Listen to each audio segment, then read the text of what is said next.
Hi, welcome to Unique Parenting. I am B. Moise, and today I want to talk to you guys about a thing called body doubling. And I don't know if you guys have heard of this or if you are aware of this, but I want to give you some education on it and why it's beneficial, especially for the neurodivergent brain, and how impactful it is for the neurodivergent brain in terms of task execution, especially for the ADHD brain. So when my kids were little, when they're younger, and I used to have them do tasks independently, they were a lot more productive if I paired them together. Now, this is easy. I only have two.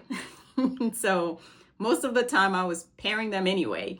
But I found that they were like more productive if they were with someone else, if they're with their sibling, because it just went quicker, it went easier, and there was a lot less pushback. And they also enjoyed it. Now, they did a lot of goofing around as well, but they were little and they were itty bitty, and it didn't bother me. But I did find that, when I had like a task to do, like let's clean up your room or clean up the playroom or put things away, if I paired them together, they did really well. Now, they're older now. I have a teen and a tween, and they still do very well with this in terms of like their productivity goes up if the other one is in the room. And this is a phenomenon called body doubling. And basically, it means that you're just able to do a task a lot more efficiently if there's someone alongside you. And you're just more productive if there's somebody next to you or in the same space as you.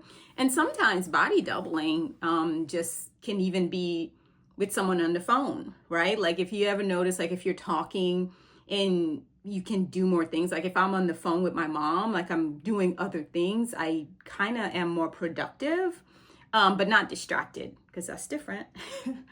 We don't want to be distracted, but you're just more productive. So body doubling is creating an environment where your child can have another person alongside them to execute a particular task in a more productive way.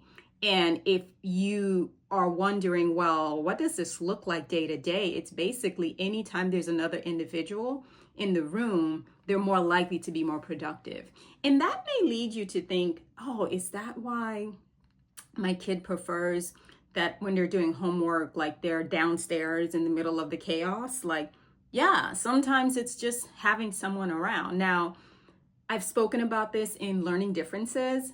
While that may be a way of being more productive, it can also create a level of dysfunction and also distraction. So if you're going to do body doubling for homework, I would recommend, if that child is easily distracted, to get noise canceling headsets or something where they're in the space to feel the person, to feel the room, to feel the other individual, but they are also not experiencing the noise level that may create a distraction. So that's just a tool that you could use. It's been very beneficial for my kids. It's beneficial for me every once in a while when I need it. Sometimes I like to do my work solo, but sometimes body doubling really helps. But also for kids learning how to do things on their own, you can do it with them in the room, but don't do the work. We don't want you to become, oh, you're just in here to do the task and I'm just gonna goof around. So like if they need to clean up their room or if they need to pick something up, just be in the space with them so they kind of get the feel for it and they're more productive, but not do it with them, so that they're not used to you doing it and they're just in the space. But it's just another form. So if you have more than two kids, pair them up, right? If it's an odd number, it's just doubling the body. It's not necessarily trying to create an even amount. So try pairing kids up together to do a task. If you have two kids that are going to goof around and they're not going to use body doubling, set a timer. Create like, okay, you guys, you have 10 minutes to get this done. Now, I think it's just a byproduct of having opposite genders. My kids, they goofed around, but they didn't did it for too long. they played for a little bit, but eventually like they got on task. But man, I can easily imagine like if my son had another brother, the silliness that they would have gotten into. If my daughter had a sister, the conversations that would have been had and the work that wouldn't have happened.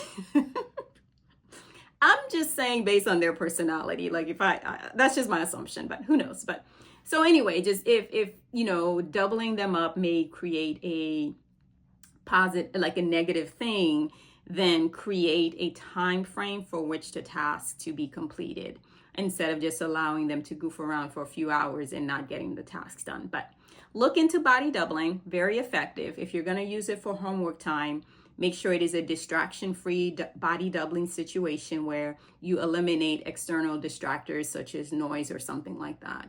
But try it. It's quite effective. It's been proven, especially for ADHDers, in keeping us on task.